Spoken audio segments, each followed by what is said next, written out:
আসসালামু আলাইকুম ওয়া রাহমাতুল্লাহি ওয়া বারাকাতুহু। মসজিদ মার্কেট বাজারের সম্মানিত ব্যবসায়ী বৃন্দ, ক্রেতা বিক্রেতা, আমার সকল সহযোদ্ধা, সংগ্রামী ভাইরা, সকল ভোটার ভাই ও বন্ধুগণ, আল্লাহ রাব্বুল আলামিন আমাদের সবাইকে একজন উপযুক্ত ইমামের পিছনে আসরের নামাজ জামাতের সহিত আদায় করার তৌফিক দিয়েছেন। শুকরিয়া আদায় করি আলহামদুলিল্লাহ। প্রিয় ভাইরা আমার, আমি আপনাদের সাথে দুটি কথা বলতে চাই। আল্লাহ তাআলা যে আমাদেরকে সুস্থ রেখে আসরের নামাজ জামাতে পড়ার পরে এই বাজারে আসি দাঁড়ানোর সুযোগ করে দিয়েছেন, এই ক্ষমতা কার? আল্লাহ যে আমাকে কথা বলার স্পিকার দিয়েছেন, এই ক্ষমতা কার? আমরা যে হাত পা নড়াচড়া করি, ক্ষমতা কার? এই দেশ চালানোকে আল্লাহ। আমাদের এই দেশ চলবে কার আইনে? আল্লাহর আইনে। সব কিছু হায়াত মওত বাঁচা মরণ সব আল্লাহর হাতে। এই দেশও চলবে আল্লাহর আইনে, তাই না ভাই? আমাদের দেশে বর্তমান যে প্রচলিত যে নিয়মে দেশ চলে, এই দেশে আপনার দলের নেতার কাছে তার কর্মী নিরাপদ না, ঠিক নেই ভাই? কথা কর না। দলের নেতার কাছে তার কর্মী নিরাপদ? বহু জায়গা দেখা যায় একনিষ্ঠ কর্মী, এই কর্মী আর নাই। হ্যাঁ, খোঁজ খবর নিয়ে দেখা যায় তার নিজস্ব সিনিয়র নেতৃবৃন্দ তার সাথে জড়িত ছিল, তাই না? এই জন্য ভাই আপনার এই সিস্টেমটা যেভাবে সমাজে চলে, এখানে মুষ্টিময় কিছু লোকের অবস্থান ভালো থাকে, নেতা ভালো থাকে, নেতার চামচারা ভালো থাকে, নেতার কর্মীরা ভালো থাকে, নেতার ডাইনে বামে যারা তেল মারতে পারে জি হুজুর তারা ভালো থাকে। আমরা যারা ভোট দিয়ে তাদেরকে প্রতিনিধি বানাই, আমাদের যেই কপাল যেই কদু সেই লাও, তাই না? এজন্য আমাদেরকে পরিবর্তনের এই যে এক সিদ্ধান্ত আমাদেরকে এখন নিতে হবে। আপনারা এখন নেতা নির্বাচন করার ক্ষমতা কোন সরকারের হাতে না, আপনার হাতে। কি বলেন?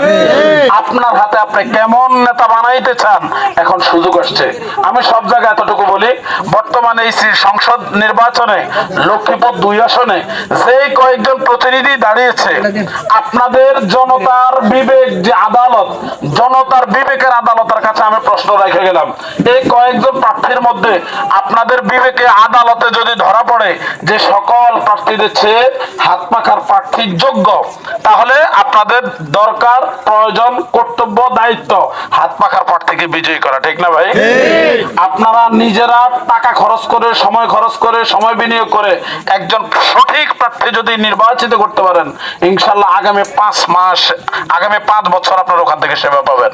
আর আপনারা যদি কোনো মরীচিকার পিছনে পড়ে, কোনো লোভনীয় কোনো কথার পিছনে পড়ে আপনারা যদি ভুল করেন, তো আগামী 5 দিন সুযোগ করবেন, 5 ঘন্টা সুযোগ পাবেন, 5 বছর আমাদেরকে পস্তাইতে হবে, ঠিক না ভাই? এটা অতীত থেকে 54 বছর আমাদের শিক্ষা।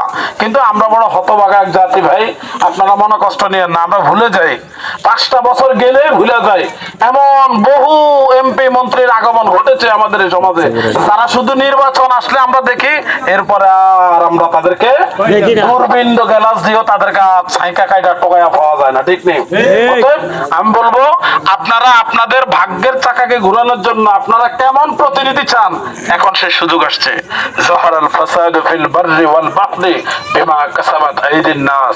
জলে এবং স্থলে যত বিপদ, মুসিবত, আযাব, গজব সব আমাদের হাতের কামাই।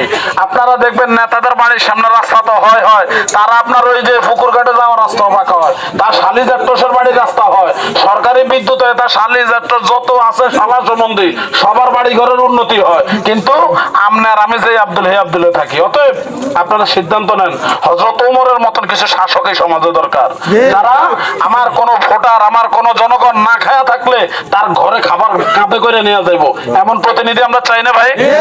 লাগাইবেন মাদার গাছ আর আম ফলের আশা করবেন, এটা কি সম্ভব? এই নির্বাচন যখন আসবে, কেমন নেতা চান, যেই নেতা আপনার বাড়ি আসবে খালেদ সাইফুল্লাহর মতন কমলনগরের সরকারের চেয়ারম্যানের মতো যদি চেয়ারম্যান চান, তো হাত পাখার প্রার্থীদেরকে দেখে দেখে পাস করান। আপনারা বিশ্বাস করেন, ঠকবেন না। আপনারা তো 54 বছর ঠকছেন, আপনারা একবার ঠকেন অন্তত। আপনারা ইনশাল্লাহ আমি মনে করি আপনারা কখনো এটা মনে করবেন না যে আমরা ঠকছি। একবার ঠকেন, চেষ্টা করেন, আমাদেরকে পরীক্ষা করেন।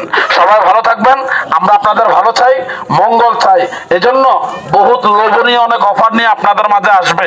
হ্যাঁ, স্বাস্থ্য কার্ড, কৃষি কার্ড, বই কার্ড, আইডি কার্ড, বিকাশ, বহুত ধরনের প্রতারণা চলে। কেউ স্বাস্থ্য কার্ড নিয়ে এসে, কেউ আবার আইডি কার্ড ধরছে, একটা দিতে হবে তো। আমরা কোন লোভে দেখাইতে চাই না প্রিয় ভাইরা। আমি আপনাদের কাছে স্পষ্ট বলতে চাই, যে মায়ের খোঁজ আছে কানা, কানা মায়ের বিয়েতে যৌতুক লাগে, ঠিক নেই? কথা কানা, কানা মায়ের বিয়েতে যৌতুক লাগে, ঠিক নেই? যে মাইয়া ফ্রেশ, এ মায়ের বিয়েতে যৌতুক লাগে? আমরা ফ্রেশ, মার্কা ফ্রেশ, আমার নেতা ফ্রেশ, এই দল ফ্রেশ ইনশাআল্লাহ। এই দলের ভোটের জন্য আমরা কারো আপনার চাঁদা দেব না, ঘুষ দিব না, যৌতুক দেব না ইনশাআল্লাহ।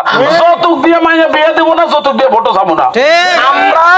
আমরা আপনাদের কাছ থেকে ফ্রেশ দল নিয়ে আসছি। আমাদের গায়ে কোনো কালি নাই, আমাদের মার্কার গায়ে কালি নাই, প্রার্থীর গায়ে কালি নাই, আমাদের আমিনের গায়ে কালি নাই। অতএব আমরা একদম ফ্রেশ নির্বাচন নিয়ে আসছি। আপনারা ইনশাআল্লাহ যদি যৌতুক ছাড়া নেন তা আপনারা জিতবেন, আর যৌতুক সহজে গুলো নেবেন, বুঝবেন এর কোনো না কোনো বিপদ আছে। কানা আছে, ল্যাংলা আছে, মির্গির বেড়ান আছে, বউ ঘুরি উঠবো কদিন ওরে, একবার জন যাইবো আর আইতো না, বাহার বাইতো জামাইলে হলালে চলে যাইব।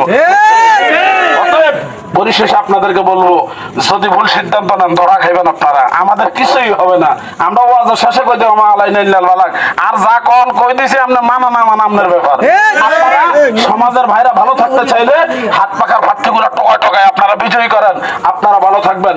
এই বাজারে যারা এলিট পার্সন আছেন, বুদ্ধিজীবী আছেন, সমাজসেবী আছেন, আপনাদেরকে নিয়ে এই বাজারে ইনশাআল্লাহ আমরা উন্নতি ঘটাবো। আপনারা আগে আসেন, নেতৃবৃন্দরা আগে আসেন, বুদ্ধিজীবীরা আগে আসেন, এই বাজারকে গোছান, এই এলাকাকে গোছান। আপনাদের নেতৃত্বে বাজার হবে, কারণ ইসলামী আন্দোলন বাংলাদেশের হাতে কোনো ক্যাডার বাহিনী নাই, ঠিক আছে? আমরা কোনো ক্যাডারের হাতে কোনো ওয়ার্ড এলাকা ছেড়ে দিব না। যারা ক্যাডারে মাস্তানি, রাজাকারী, হাজাকারী মাস্তানি করবে, আমরা কোনো ক্যাডারের হাতে এলাকা ছাড়বো না। ওই এলাকার সবচেয়ে ভালো মেধাওয়ালা লোকগুলোর মাধ্যমে আমরা ওই সমাজের বুদ্ধি দিয়ে, আপনাদেরকে নিয়ে বুদ্ধি করে আমরা সমাজ চালাবো আপনাদের নেতৃত্বে।